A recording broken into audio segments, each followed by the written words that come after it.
Before Europeans arrived, native farmers grew hundreds of crops, many healthier than anything in your grocery store today.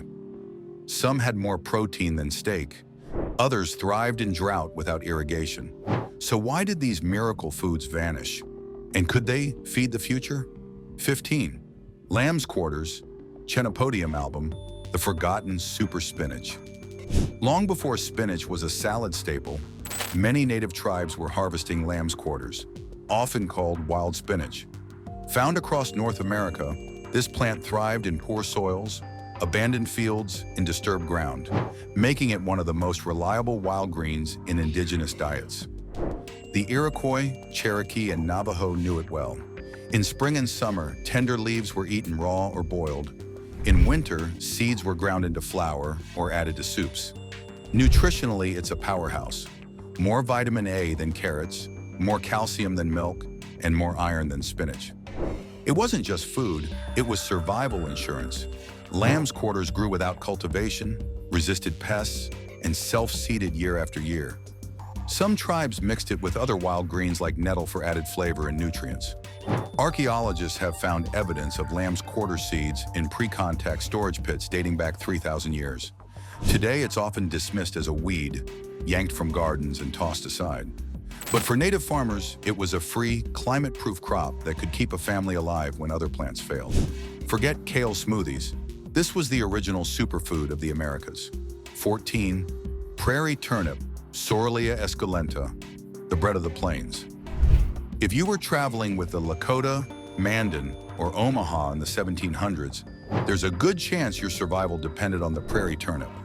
Known as Timsila in Lakota, this starchy root was a staple for plains tribes. Easy to harvest, long to store, and rich in nutrients. Growing wild across the open grasslands, prairie turnips have a distinctive vine-like stem with purple flowers. Under the soil, a fist-sized root waits, loaded with carbohydrates, protein, and vitamin C. One root could be up to 20% protein by dry weight, a rare find in the plains diet. Women were the gatherers, using digging sticks to unearth dozens at a time during early summer. Fresh, it could be eaten raw for a sweet, nutty flavor. More often, it was sliced, braided on cords, and hung to dry in the sun. Properly dried, Timsila could last over a year without spoiling, making it a perfect winter food or travel ration. Lewis and Clark recorded Mandan women offering them prairie turnip bread during their expedition in 1804. To the Mandan, it wasn't just food, it was ceremony, a crop of gratitude for the earth's generosity. Today it survives in traditional cooking among some plains tribes. But to most outsiders, it's vanished from memory, a loss of one of the Great Plains' most reliable climate-proof foods. 13. Buffalo gourd, Cucurbita foetidissima, the desert's survival squash. If you stumbled on a buffalo gourd in the arid Southwest, your first thought wouldn't be food. The leaves are scratchy, the vines sprawl across dry ground, and the smell, especially when crushed, is strong enough to make you wrinkle your nose. Spanish chroniclers in the 1600s even called it calabaza fetida, the stinking squash. But to the Hopi, Zuni, Apache, and Pueblo peoples, buffalo gourd was a multi-tool survival crop. The roots were enormous, sometimes weighing 20 pounds, and could be stored for months underground. In lean years, those roots could be roasted or boiled, though they were bitter without leaching. The seeds, however, were the real treasure, high in oil, protein, and calories. They were roasted and eaten as snacks, ground into meal, or pressed for cooking oil. Nutritional analysis today shows over 35% fat content in the seeds, critical energy for desert living. Even the tough shells of the gourds were used, dried into containers, scoops, or rattles for ceremonies. Pueblo farmers sometimes planted buffalo gourd along field edges because it thrived in poor, dry soil and didn't need irrigation. It was never a daily staple, but in times of famine, buffalo gourd was the food that kept hunger from turning deadly. It was proof that in the harshest landscapes, nothing was truly useless, if you knew what to do with it. 12. Indian potato, Origenia linearifolia, the alpine trail food, high in the Rockies and northern plains. Where winters were long and game could vanish for weeks, tribes like the Blackfoot, Cree, and Shoshone relied on a modest, starchy root called the Indian potato. These plants, often only 4 to 6 inches tall, hid clusters of marble-sized tubers underground. The roots were crisp, sweet, and could be eaten raw, roasted, or boiled. Nutrient analysis shows they contain complex carbohydrates, vitamin C, and trace minerals, vital for preventing scurvy in areas where fresh greens were scarce. Harvesting took skill. Women used pointed digging sticks, following the delicate leaves to find the hidden tubers. In summer, the potatoes were eaten fresh. In autumn, they were sliced thin, sun-dried, and stored in rawhide sacks for winter. Lewis and Clark noted them in 1805, trading with Shoshone women who offered small roots in great abundance. These roots were also an important trade item, carried along ancient mountain trails for exchange with lower elevation tribes. Today, the Indian potato survives in scattered alpine meadows, mostly ignored by modern foragers. But for centuries, it was a portable, high-energy trail ration, perfect for people who lived on the move. 11. Goosefoot, Chenopodium berlandieri, the lost American quinoa. Long before quinoa became a trendy super grain, native farmers in eastern North America were cultivating its close cousin, Chenopodium berlandieri, known as goosefoot. Archaeologists have found domesticated seeds in Kentucky and Illinois, dating back 3,500 years, part of the eastern agricultural complex that fed mound-building cultures. The seeds are tiny, about 1 millimeter, but dense with protein, fiber, and essential amino acids. Like quinoa, they need rinsing to remove bitter saponins, but once boiled, they make a nutty porridge or can be baked into dense bread. Goosefoot thrived alongside crops like sumpweed and knotweed, often grown in polycultures. Tribes such as the Hopi, Mandan, and Cherokee valued it for its ability to grow in poor soil and resist drought. The leaves were also eaten like spinach, high in vitamin A, calcium, and iron. When Europeans introduced crops like wheat and maize spread, goosefoot was largely abandoned, surviving only as a weed along roadsides and gardens. Yet modern nutritionists rank it as one of the most complete plant proteins in North America. In a warming, drying climate, goosefoot could easily make a comeback, returning one of the continent's oldest crops to our plates. 10. Mesquite beans, the sweet flower of the desert.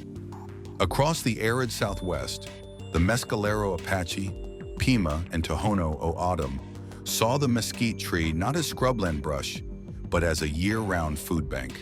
Its long, tan seed pods ripen in summer, carrying a natural sweetness from fructose, which doesn't spike blood sugar like other sugars. Pods were dried in the sun, then stone ground into a fragrant caramel-like flour. This mesquite meal is high in protein, 11 to 17%, fiber, calcium, magnesium, and potassium, and could store for years if kept dry. Mixed with water, it became a porridge. Baked, it turned into dense, sweet cakes perfect for travel. Mesquite beans also played a role in trade. Bags of dried pods moved between tribes, and in famine years, they were life-saving. Even the sap and bark were used medicinally for sore throats, stomach ailments, and wound washes.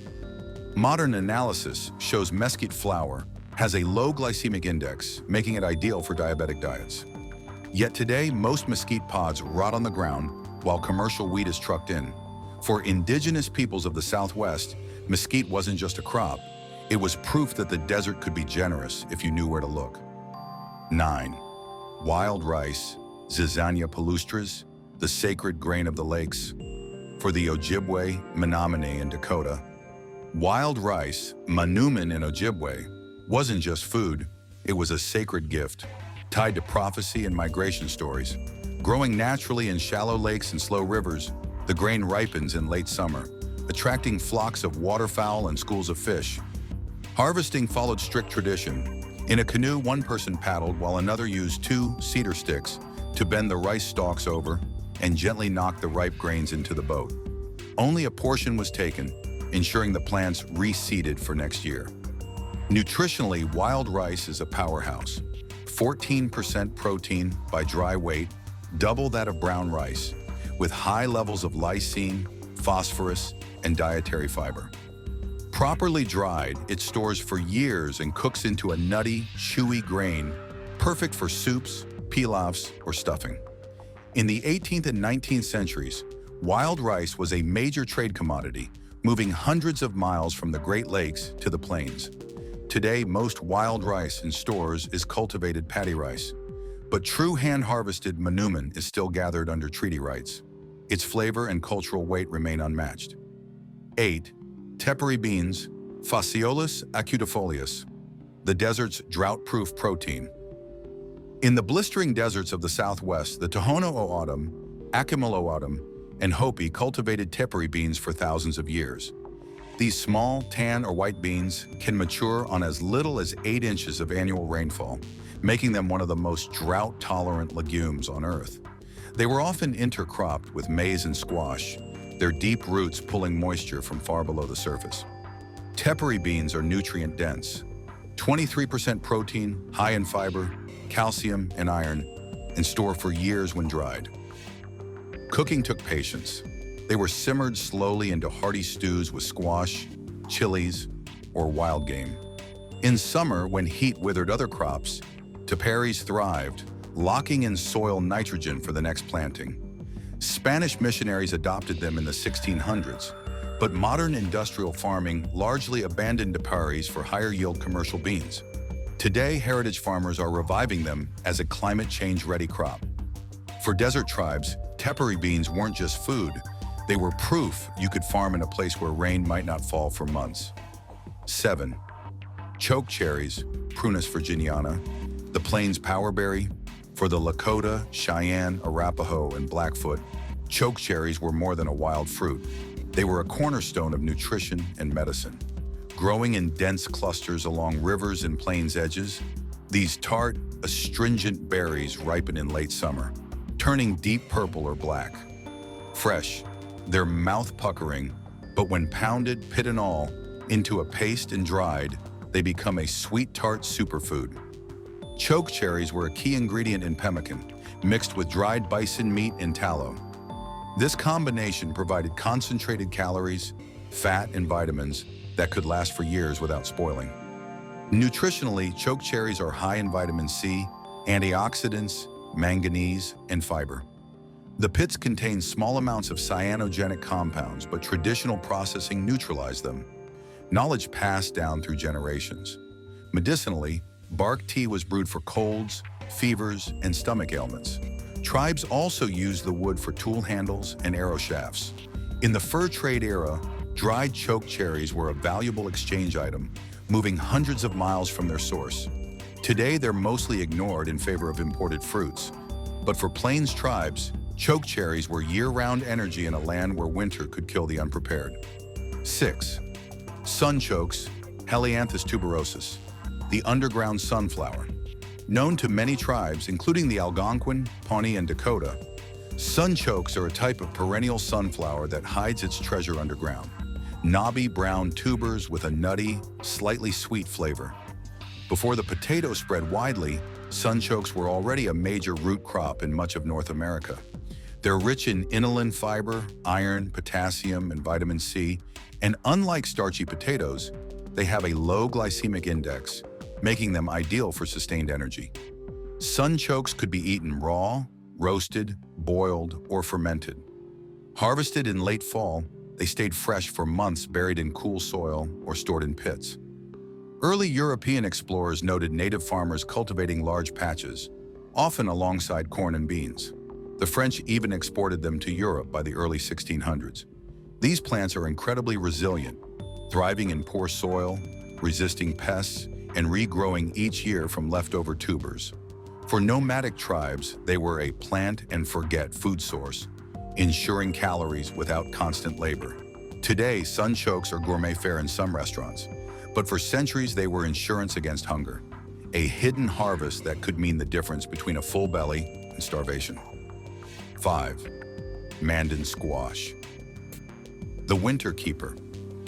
The Mandan people of the upper Missouri River developed squash varieties that could last through the long, brutal winters of the northern plains. Their distinctive orange or tan squashes, often with green striping, were bred for thick rinds and dense flesh, allowing storage for 6 to 12 months without spoilage. These weren't small gourds. Some weighed 10 to 15 pounds, enough to feed several people.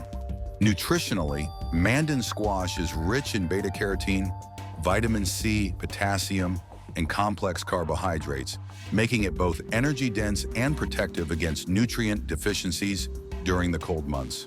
The Mandan intercrop squash with corn and beans in their gardens, the famous Three Sisters system. Squash vines shaded the soil, retaining moisture and suppressing weeds. When harvested in late summer, the fruits were cured in the sun, then hung from the rafters of earth lodges. Explorers like Prince Maximilian of Wide recorded seeing pyramids of squash stored for winter use. Some was sliced, dried, and traded to neighboring tribes. This crop was more than food. It was a living vault of calories, ensuring the community could survive even if hunting failed. 4. Sunroots. The prairie's perennial pantry. Sunroots, Helianthus maximiliani, are tall prairie sunflowers with edible roots, grown and gathered by the Omaha, Pawnee, and Dakota. Unlike annual crops, sunroots regrow year after year without replanting, making them a dependable food source for semi-nomadic peoples. The tubers, similar to sunchokes, are high in inulin, iron, and potassium. They were dug in late fall, roasted in pits for a caramelized sweetness, or sliced and dried for storage. Nutritional analysis shows they provided slow-release energy and dietary fiber, important for digestive health. Sunroots also attracted game. Deer, elk, and bison fed on the plants, so tending sunroot patches doubled as a hunting strategy. In some traditions, families would mark and defend productive stands as inherited resources. Even after European contact, many native families continued cultivating sunroots alongside introduced crops. Their resilience, tolerating drought, flooding, and extreme cold, made them one of the most climate-hardy foods on the plains. Today, sunroots are rarely recognized outside ecological restoration projects, but for centuries they were a quiet guarantee of survival on the prairie. 3. Amaranth, Amaranthus spp. The grain that defied drought. Across the Americas, from the Aztec capital of Tenochtitlan to the fields of the Hopi and Zuni, amaranth was a staple crop for over 5,000 years. Its seeds are tiny, only 1 millimeter across, but packed with 16% protein, all 9 essential amino acids, and high levels of calcium, iron, and magnesium. For the Hopi, amaranth thrived in hot, dry fields where other crops failed. Its deep roots pulled moisture from far below the surface, making it nearly drought-proof. Farmers harvested both leaves, rich in vitamins A and C, and seeds, which could be boiled into porridge, popped like popcorn, or ground into a fine flour for breads and ceremonial cakes. Amaranth also held sacred meaning. The Aztecs used it in ritual dough figurines during festivals, a practice so symbolic that Spanish colonizers tried to ban its cultivation in the 16th century. Despite suppression, the grain survived in hidden gardens and among resilient native farmers. Modern nutrition science calls amaranth a supergrain, yet it's still largely absent from mainstream agriculture. In the Southwest, heritage varieties are now being revived as a climate change-ready crop, just as resilient today as it was millennia ago. 2. Hopi blue corn, the sacred staple of the high desert. To the Hopi people of northern Arizona, blue corn isn't just food, it's identity. This maize variety has been grown for at least 800 years in the arid mesas, requiring only 12 inches of annual rainfall to thrive.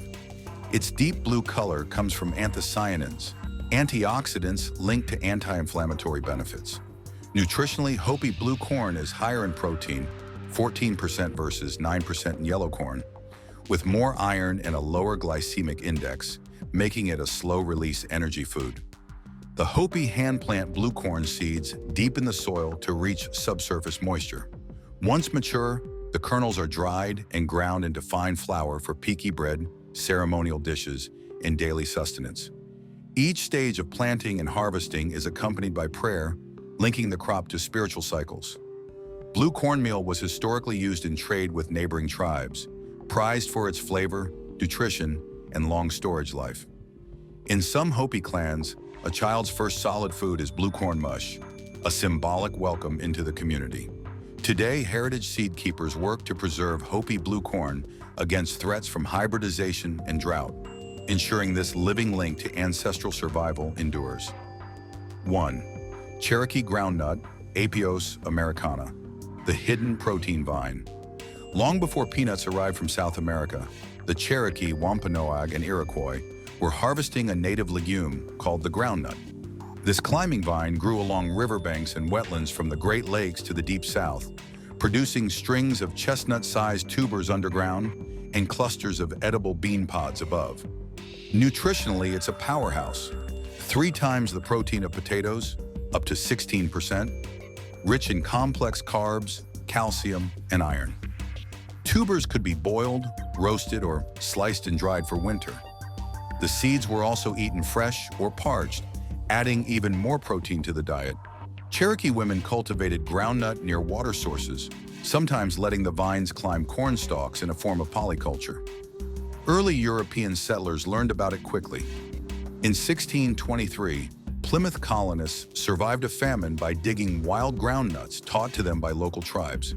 Tubers can persist for 20 years in the same spot, regrowing after harvest, making it a renewable food source with minimal labor. Despite its resilience, groundnut faded from mainstream farming in the 19th century as wheat and potatoes dominated. Today, heritage growers are reviving it as a climate-hardy, nitrogen-fixing crop that could help feed the future. These crops fed nations for millennia and could again. Tap the next video on screen to keep the journey going. Like, subscribe, and share the one you'd bring back first.